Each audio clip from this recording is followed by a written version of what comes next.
What is up, everybody? Meriden Gaming here, and we're back for another World of Tanks Tech Tree Tank Showcase and Review. Today we're taking a look at the Tier 10 German tank destroyer, the Grille 15. Considered one of the most accurate, at least on paper, tanks in the game. As you can see here, there's not much to talk about. It is literally a giant gun that's as long as the actual tank itself on a set of treads with no armor.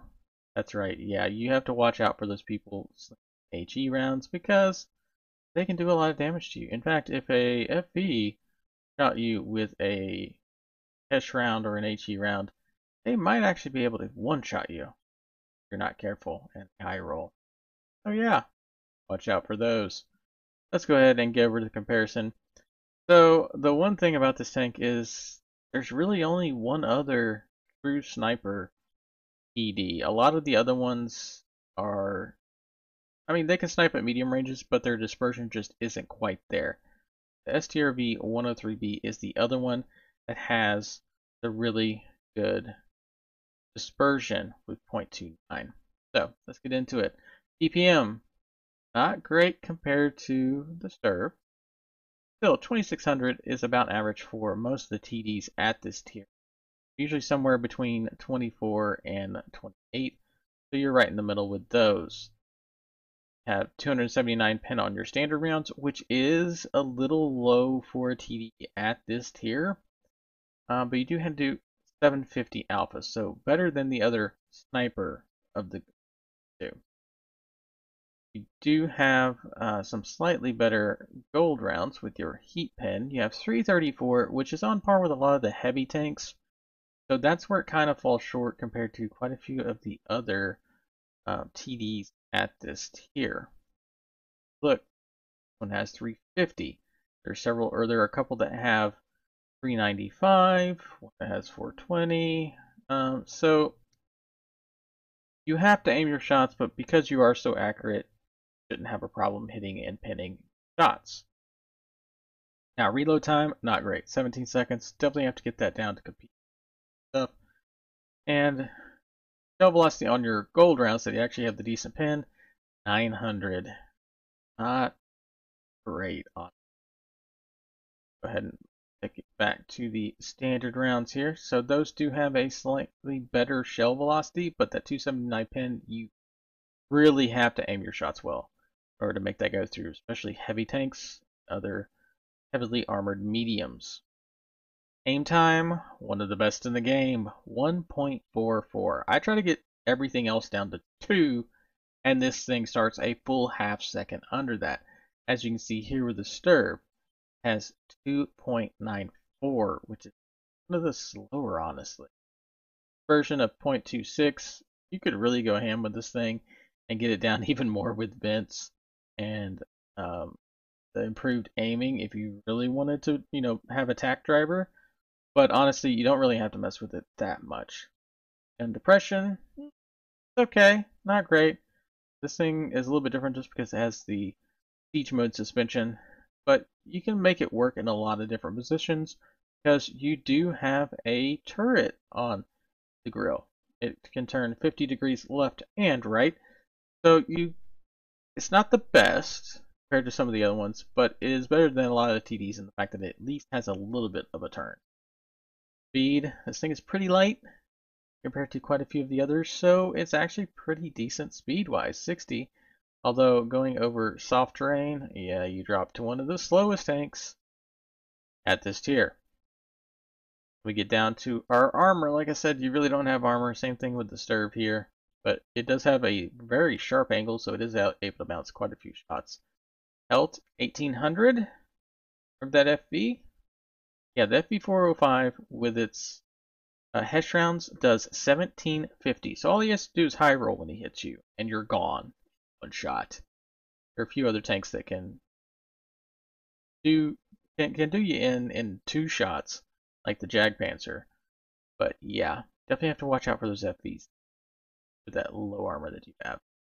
Ammo, yeah, not great because you are it's a weird shape. It's kind of tall, which gives you better view range. But yeah, you don't have great camo with this thing. Definitely have to make use of double bush mechanics not. Anyway, let's go ahead and get over to the gameplay. We're going to be watching DVBBS Invader in their Grille 15 on Airfield.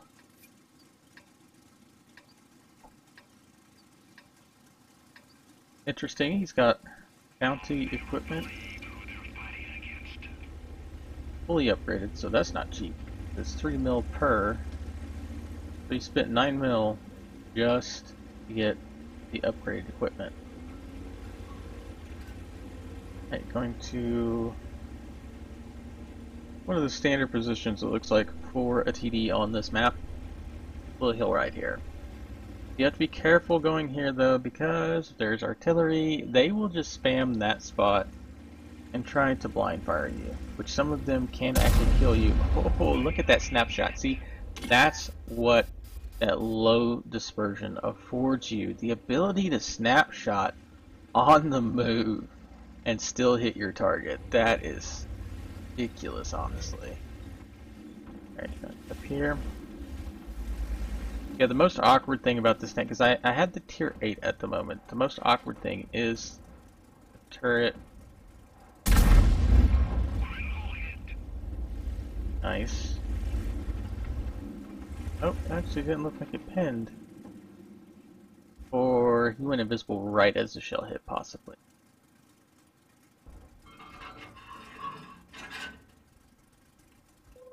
That's, oh, and see, that's what I was talking about. Artillery. They're able to pin you. They can make your life miserable. Now that's the bat shot, so he can actually fire 3 times in quick succession. Might not be a great idea to sit here, but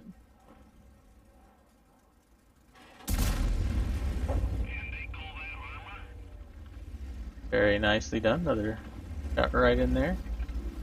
You can really pinpoint specific points on a tank with this thing.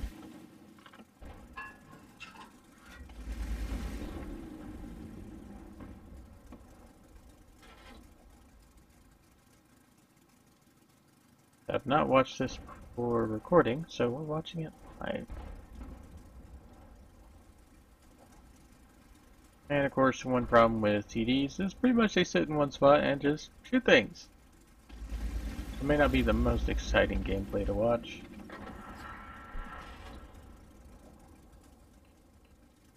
Trying to spot for himself.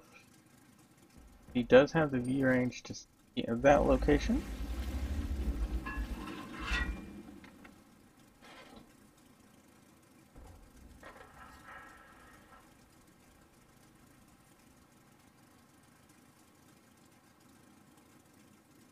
This is on the reworked map because you can see that those boulders are larger than they should be.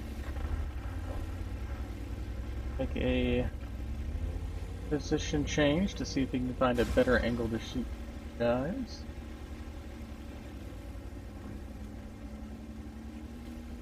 What I always have trouble with in a tank destroyer like this with very little armor is knowing when to move up.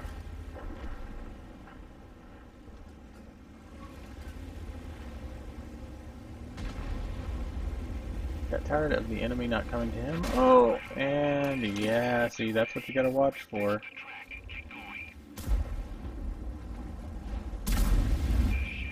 I get a shot in there, and I was moving around quite a bit, so he wasn't able to that. Light tank up on the hill. Problem is with that BZ there, that means he is spotted. Like, I need someone to deal with this so that he can spot me. Because depending on where the artillery is, they could shoot him.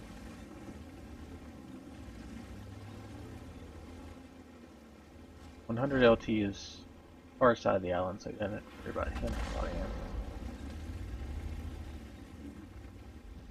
He moving up. I had not actually been up to this location so it seems like it's a lot larger than.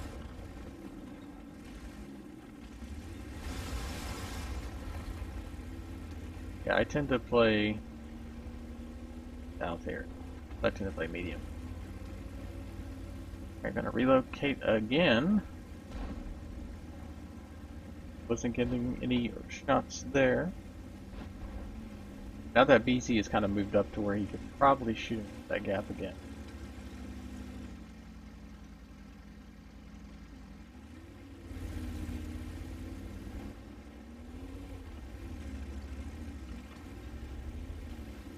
At least that's what he's... Of course, if they do push around the far outside, technically you get shots, but with that rock that they've either extended or added, it's not quite as... Oh, somebody's tried to sneak up, and gone. Nicely done.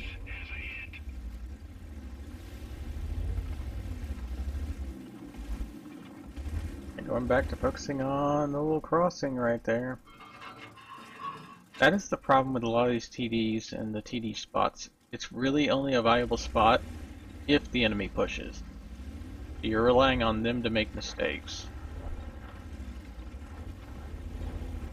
Oh, there's a T7 heavy. Not quite as high as the E.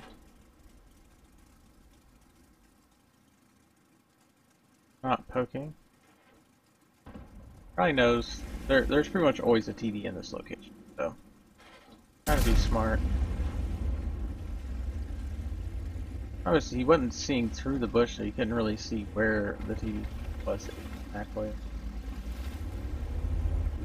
Yep, T7. He's going to give him rounds, I'm sure. Look at that. He was even rolling backwards when he fired and still hit the shot. Oh, this is not looking good. His team is folding.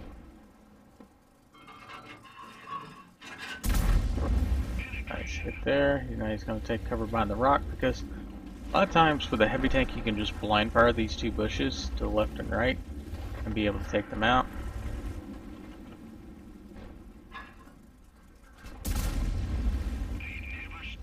Okay, so what he did there was he held his right click, which keeps you focused on target, and looked around while he fired his shot. Still, done. 3,000 damage. Oh, and now he's got a TVP that might be able to clip him out here.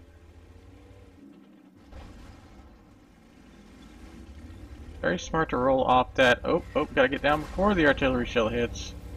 Nicely done. Actually not doing quite as bad as it looked. The heavy tanks were able to clean up other enemy heavies there. And now it's just down to that one medium, 3 TD, and that 2 artillery. Versus 3 heavy tanks and 2 TDs. That'll be interesting because the heavy tanks are going to have problems spotting the enemy. And that TVP is in a really good spot because it's going to be hard for stuff to sneak up on him while he's sitting there, because he's sitting probably close enough to the ramp that, yeah, he spotted the Foch before it got up there.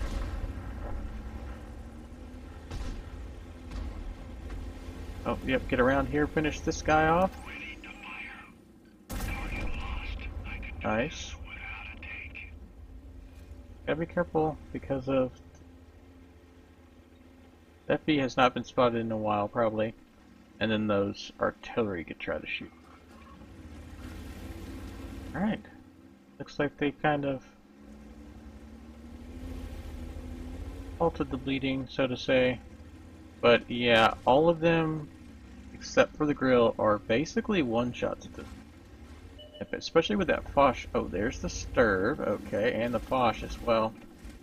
Are you going to try to deal with first? Like the Sturb, except you don't have a shot at him. Foch killed one guy. Didn't really have a shot on the Foch. Nice. And that's a low roll at 702. That Sturb's gonna have really good camo, so...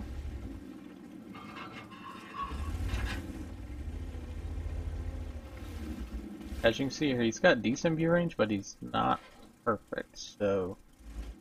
Sturb probably has max view range. On my Tier 8 and my premium, I run binocs specifically so I can outspot other two. Oh, there's FB. There goes his tank. There's heavy tank. Slowly surrounding him, and he still has those two artillery to deal with. Bosch is basically going to probably watch that one alleyway so that they don't get snuck up on from behind. Alright, loading the HE for the lightly armored FB. One of those things that can go either way. Gotta be careful here to not get sniped from someone else. Yeah, see, that's what I was afraid of, the artillery. Second one missed. Trying to go on lit against the FB, seeing if you can get an angle on him. Problem is with HE rounds is all these little buildings and everything are going to block. Huh. I could have sworn those tables and everything would block his HE round. I know buildings do, but apparently those don't count as clippable things. Okay, so he knows there's at least one. Oh, yep, and there's the stirb, taking that out. Trying to go and spot it and pick a different spot. Notice there's at least one artillery over here in this area or down on the beach maybe.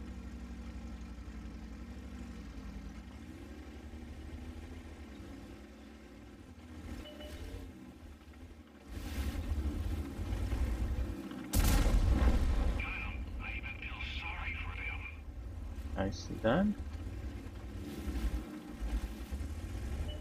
He's going to tell him where that shot came from.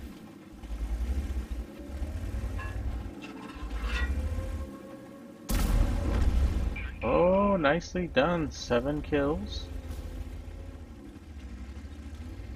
The stir probably... Oh, something else is probably the other...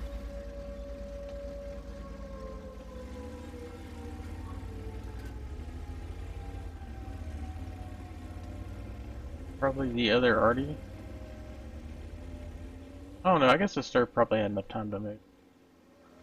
He's gonna move down and around because his last 3 shots have been from that little hill, so they kind of know he... Oh, it is the stirb. The stirb's gonna try to get turned back around for him, and boom. Oh, artillery. Stirb tried to shoot him there on the move, and the Stirb's going to reload before him, but shouldn't kill him in one shot. He shouldn't have. Done. Him running away like that, he could have turned and shot the killer. Oh! He almost clutched that. That was so close. Alright, we're going to go ahead and pause it and get back over to the end game stats. So, sadly a defeat. If he'd just been able to find that one last artillery, could have ended up easily being a victory. Ace Tanker, Bradley Walters for destroying 8 or 9 enemies. Wow. Tank Sniper, Defender, High Caliber, and Top Gun. 8.6k damage, 8 kills. Yeah, that's how you play this tank for real. Definitely made use of moving around to try to get different shots, even though that didn't always pan out for him. But yeah. Anyway, this is Meridian Gaming. Don't forget to check me out on Twitch. I stream on Tuesdays, Thursdays, and Saturdays, with my job permitting, because sometimes I get way too busy at work. But anyway, this is Meridian Gaming, and I'll see you on the battlefield.